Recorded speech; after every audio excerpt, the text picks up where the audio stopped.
What's going on, everyone? Juicebags here, and welcome back to the channel. We are here for our Dungeon Defenders Juicy May Spectacular Weekly Q&A with Chromatic. We have got Augi, Phil, and Andrew. I keep wanting to call you S&K, man. I just always do. It's either or, man. I'll respond to either. It throws me off every time trying to search for Andrew. It took me a while to start responding to it because at a previous job I was literally called S&K on a daily basis in the office. So yeah, it took me a second to actually be called my real name again. Oh, for sure. Weird story, I guess. So PC and PlayStation updates just hit. That's pretty exciting stuff. Getting the browser back in the game. Yeah, for sure. That's been quite a huge request ever since we had to temporarily take it down. It's good stuff for sure. See that getting back in game. Oh, no doubt. Just absolute perfect timing too with the PlayStation launch. I've been having a lot of fun on PlayStation. I got to tell you, I was a bit of a pessimist going in. I thought it was going to run bad, and the game runs great. I mean, really good. There's I'm always having a frame counter going, when I'm recording and streaming, and there's times where you just feel the smoothness of the game. I mean, it just really caught me off guard. Very, very stoked to see how well it's performing. Yeah, that's one of our goals, like that you can always feel the smoothness with the game. So, I mean, you definitely notice it. That is for sure. So that's exciting to see. Well, let's hop right on into the questions. Now, we got PlayStation launched. We already know Xbox and Switch are already available. Something that the community and Chromatic has talked about really since the beginning with DDA is cross saves.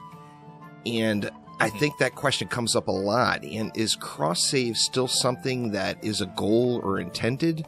Or is it something that is, could possibly be realistic in the future for Dungeon Defenders Awaken and Going Rogue?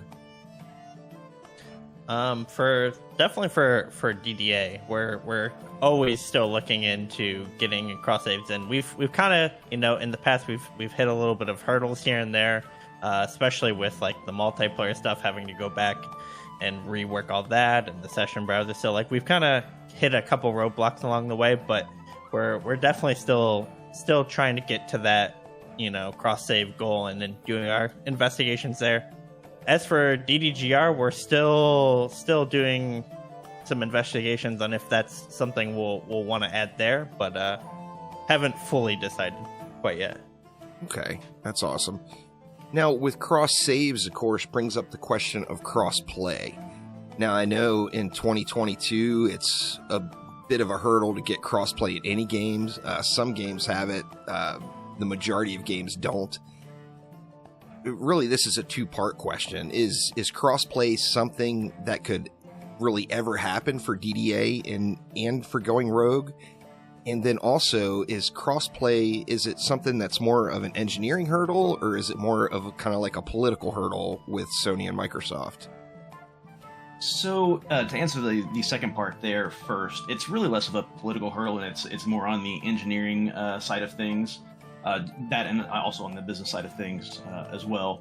And as far as bringing it to DDA and DDGR, we don't know yet.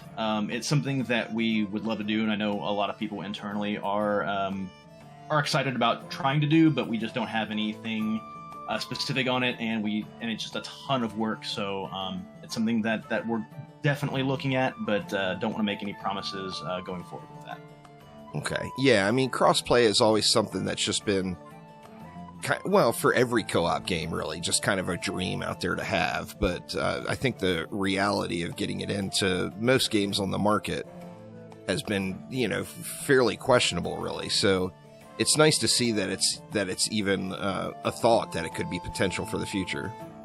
It's one of those things that if it were just a literal button that we flipped and turned on the crossplay, that we would do that, obviously. But unfortunately, development isn't just flipping the on switch that we'd like. What are you talking about? All I have to do is hit a button that says "Update Now." Duh. All right, so we got the PlayStation and PC update today. I'm super stoked about that. I can't wait to get in. when's it coming to Xbox and Switch? Everybody wants to know, is it a work in progress still? Or, is it waiting for certification? Is Xbox and Switch going to have a wait to get that matchmaking browser in? So with that, in regard to that, we're currently wrapping up functionality for Xbox. So that is definitely much closer along in the process. So once that gets, finalized, we'll have it get tested by QA. If everything looks good, we'll put out a patch, and we'll get that shipped out. Switch still has its own kind of integrations that we have to do with Nintendo Online and stuff like that. So that's probably going to be a little bit later down the road. But we're actively working on getting both of those out as soon as we realistically can. Okay, awesome. Now, with PlayStation launch now, a lot of folks are asking about those cosmetic DLCs that we have, like on Steam, for example. Will those be making their way to the PlayStation? So the plan is to do that eventually. As you kind of know, with PlayStation, we had a little bit of a lengthy certification process for the main game, and each of the DLCs requires their own certification process. So our idea was to get PlayStation out as soon as we possibly could, get it in, make sure it's in a functioning state, and then add the DLC later, especially since there's no... since it doesn't have any effect on your combat or anything like that. They're all cosmetics, so we will be getting them out at a later date. We wanted to make sure to focus on getting PlayStation certification done for the main game first. Okay, yeah, that's fair. The cosmetics look nice. Getting those Going Rogue cosmetics in, or having like a base skin to play with and work with is nice as well. We've got those today right now. I'm actually paused right now, or stopped on the intro on PlayStation. I just updated it, so I'm anxious to get in and tinker around with some of those setups. For sure. It's always nice to have, extra cosmetic options to play around with. Oh, for certain. Now, as far as Going Rogue, obviously it's still in development and things change through development. And, as players, we want to have as many options as possible on how to play the game. Is there a guess or a goal on how many playable characters will be in Going Rogue when 1.0 launches? So our general idea is to have at least all of the characters that are available on DDA, available on DDGR at the 1.0 release. In theory, if things work out really well, we could look at getting others in there as well. But we want to do at least what we've got in DDA. Okay. Well, that's good to know. There will be lots of options to play around with there in Going Rogue. I'm kind of excited to see what y'all do with some of the heroes. The EV particularly.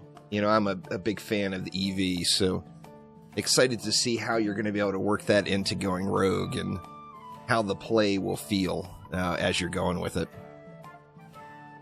Yeah, no, definitely. We're excited to kind of see, what we can do with the DDA heroes as well as, other heroes too. So we've got a lot of updates coming and a lot of cool ideas that I've seen floated. So okay. Now, then the next and last question really for this week is, so many games out there.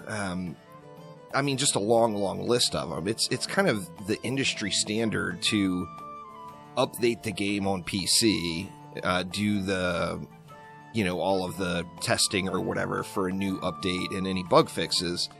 Then after everything's dialed in on PC, shipping it over to various consoles.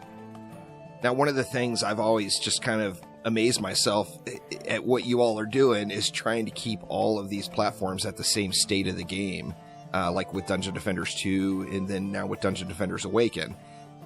Now, obviously, with PlayStation just launching and still, some various catch-up items to do as far as like the cosmetics and whatnot, is the goal moving forward to have Dungeon Defenders Awaken in the same, at the same update or on the same game version on all platforms?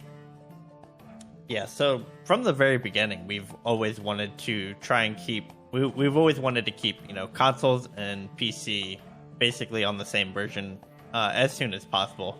Granted, there's going to be times where, PlayStation and PC are ready, like the session browser, and so we'll get those out. But when it comes to like larger updates, probably like episodes and stuff like that, we'll probably aim to try and get those as close as, if not the same day.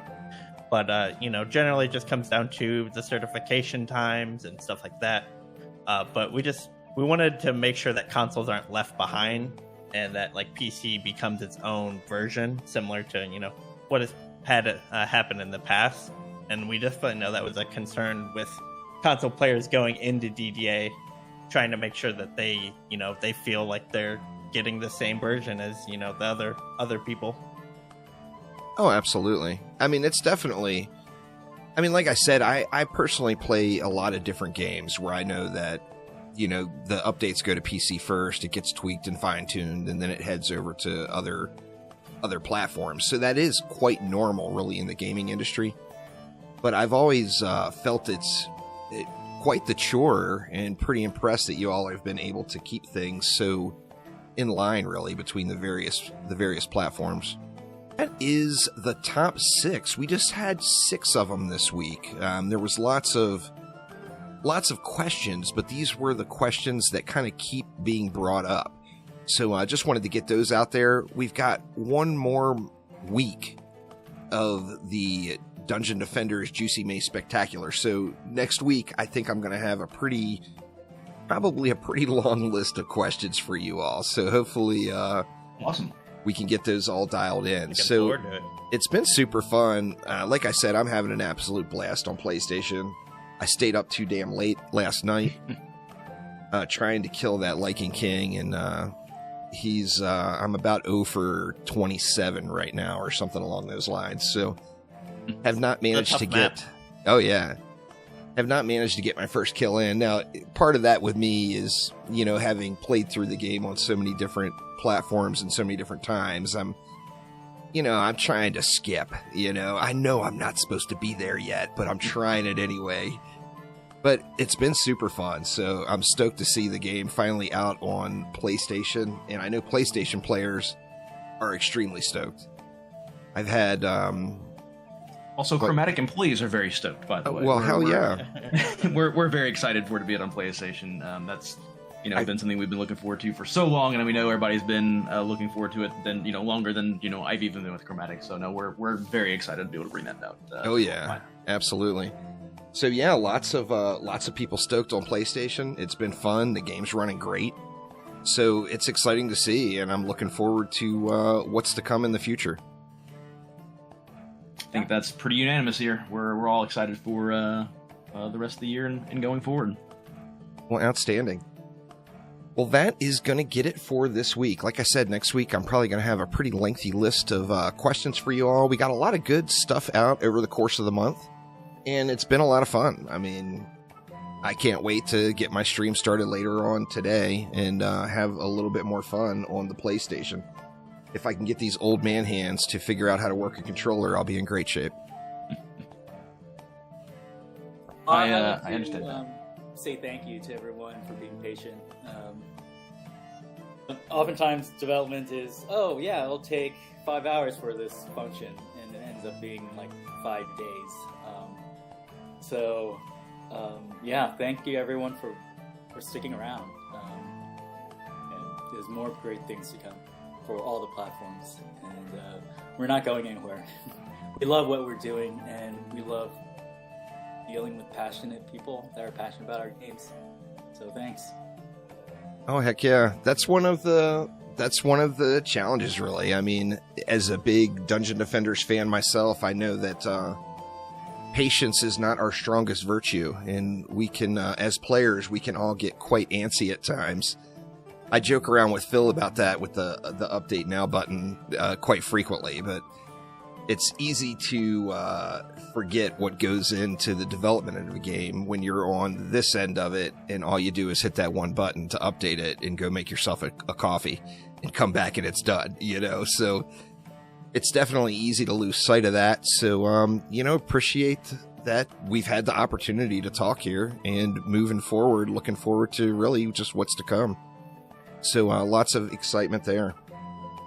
Yeah, definitely. We appreciate the opportunity to chat with you and chat with your fans, and be as transparent in the development process as we can. So no, I look forward to these conversations. Awesome. Yeah, these have been fun. Well, anyone, we've got that last final week here of the Juicy May Spectacular coming. So if you have any questions, likes, dislikes, anything at all, make sure to swing by and get them thrown down. Anything that gets brought up multiple times through the week, I'm kind of jotting down on a super fancy notepad document and then putting those together for Chromatic at the end of the week. So once again, excited to see what's to come. Thank you all so much for watching, and I will see you all next time around. Take it easy.